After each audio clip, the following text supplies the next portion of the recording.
6:47 in the morning. You wake up and you are the richest person in your city. You didn't earn it. You went to sleep ordinary, overdrawn by $12 last week, just another guy grinding through the same dead-end routine.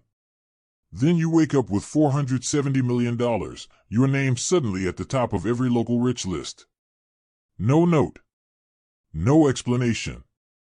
Nothing. And your first feeling isn't joy, isn't excitement, isn't even disbelief.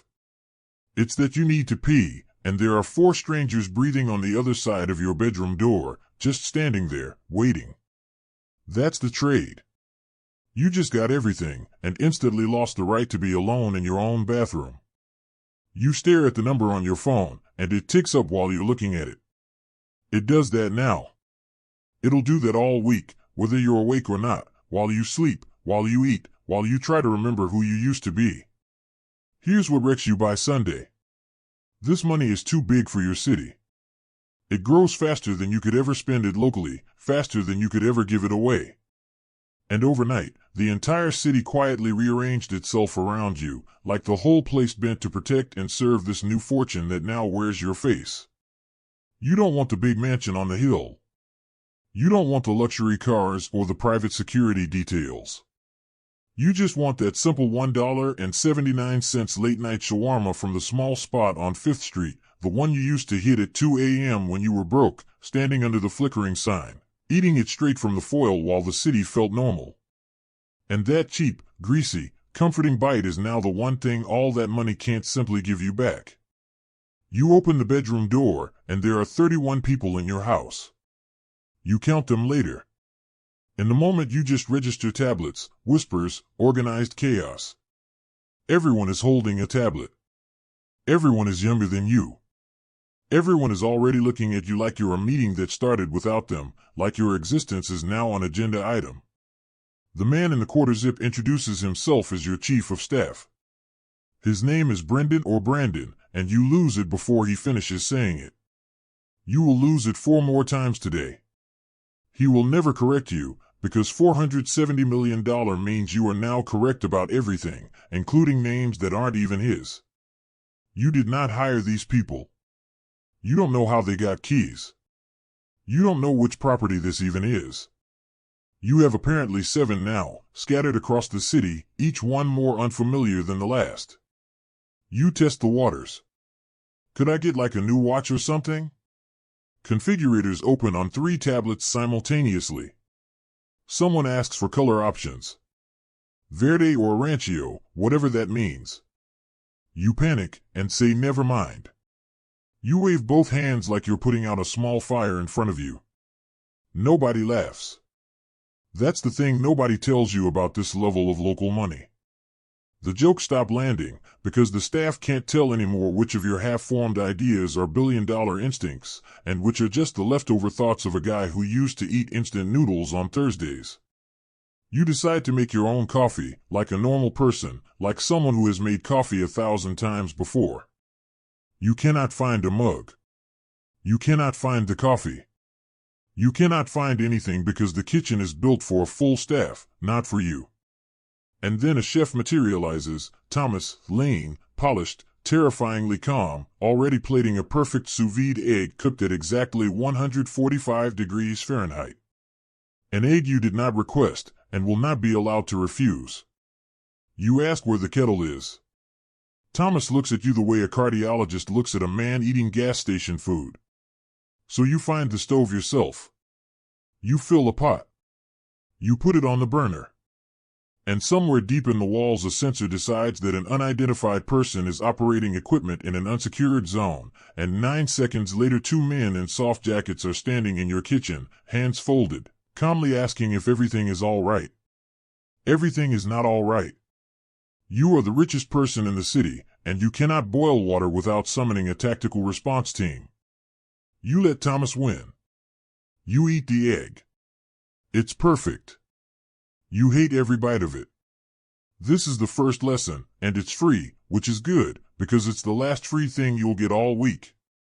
The money doesn't buy you the city. It buys a very soft, very expensive, completely soundproof layer of people between you and the city you grew up in. And while you stood there losing that small fight with a kettle, the money kept growing. It doesn't need you to do anything. That's the part you don't fully understand yet. By Sunday you'll be richer than you are right now, having tried all week to act like a regular person. The machine was already running perfectly. You just woke up inside it. Brandon clears his throat. He has a schedule. 19 items before noon. And you, still half broke in your mind, fed an egg you didn't ask for in a house you've never truly seen, decide you've had enough of being handled like fragile cargo. You're going to do one normal thing. You're going to walk outside on your own legs, to that shawarma spot on 5th, and breathe normal air like you used to. The room goes quiet. It's the specific quiet a room makes right before it watches you make a mistake. Outside is not a sidewalk. Outside is 3 black SUVs idling in a motorcade, a bodyman named Desmond who is built like a vending machine, and a route that has already been cleared, which you didn't ask anyone to clear. You wanted a walk. You got a presidential-level movement. You climb into the middle SUV because that's the one they gently steer you toward, and you realize you don't get to pick the SUV, the seat, or even the direction. You are now, technically, expensive cargo. Insured. Cargo. But cargo. Then on 5th Street, you see it. The familiar blue lights. The late-night spot. Through the window you can see the grill turning, the food rotating, and your whole body leans toward it like muscle memory. Stop, you say. Pull over. I just want a shawarma. Desmond does not pull over. The location is not pre-cleared. Then, because he is a problem solver, he offers to acquire the entire block. The land, the building, the franchise. He can have it closed and swept in 40 minutes. You don't want the block. You want the cheap late-night shawarma, the one that's been there since before you were rich. He cannot process this sentence. It does not compute inside a security framework. A man worth $470 million wanting something so small is, to Desmond, indistinguishable from a hostage trying to escape. So they take you somewhere appropriate instead. A quiet upscale restaurant with no sign. They emptied it for you. No other diners. No menu. No prices. And a chef who comes out personally to describe every dish in a tone usually reserved for important announcements. Everyone is so kind. Everyone is so attentive. And that's when it hits you cold, right between the first course and whatever comes after. Nobody here will ever be honest with you again. Not the chef. Not Desmond. Not Brendan or Brandon. You have aged out of the truth. You will never again hear the words. Honestly, that's not your color or any real feedback. You try to pay. There is no check. There is never a check. You will not see a bill, a receipt, or a price tag for the rest of your life. The one thing you now possess more of than anyone else in the city, money, has just become completely invisible to you. By the time you get back, your inbox is a crime scene. You have 47 missed calls. You have new cousins you never knew about.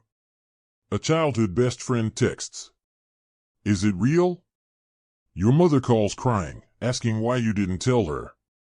Your brother calls. The one who used to roast you.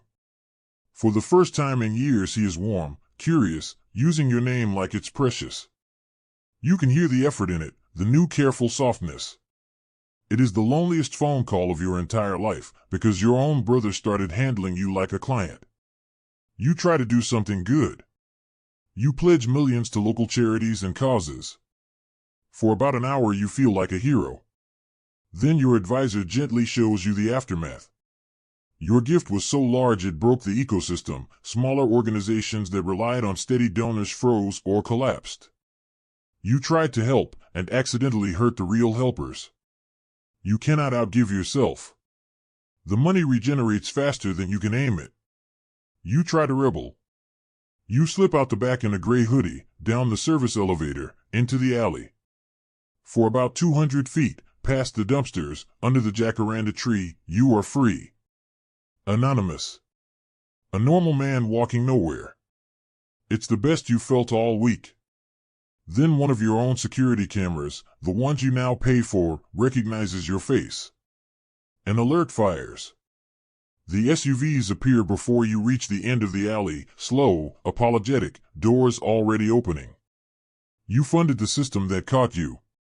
You weren't even trying to escape anyone else. You were trying to escape what you've become. Finally, you give in and order one simple shawarma from that 5th Street spot. Make it happen.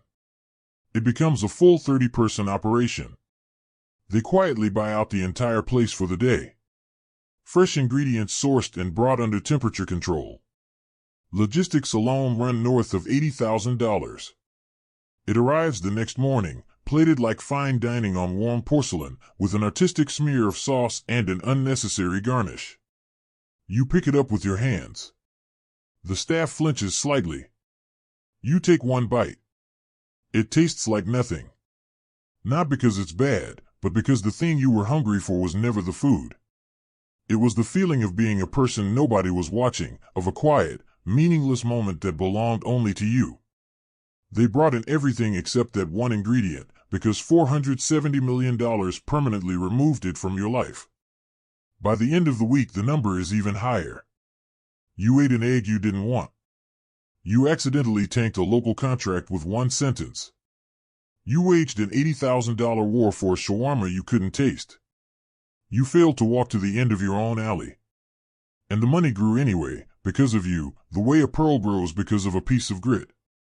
You're the irritant at the center, and the machine just keeps laying smooth, expensive layers around you, awake or asleep. You don't own it. You host it. It found a person to wear, and this week, the person was you. You ran the math on your own life. In 7 days you lost every small normal thing that used to make you happy, and the fortune just kept growing. That's the secret nobody tells you, until you wake up inside it. The richest person in the city does not spend his money. He cannot. He is not allowed to.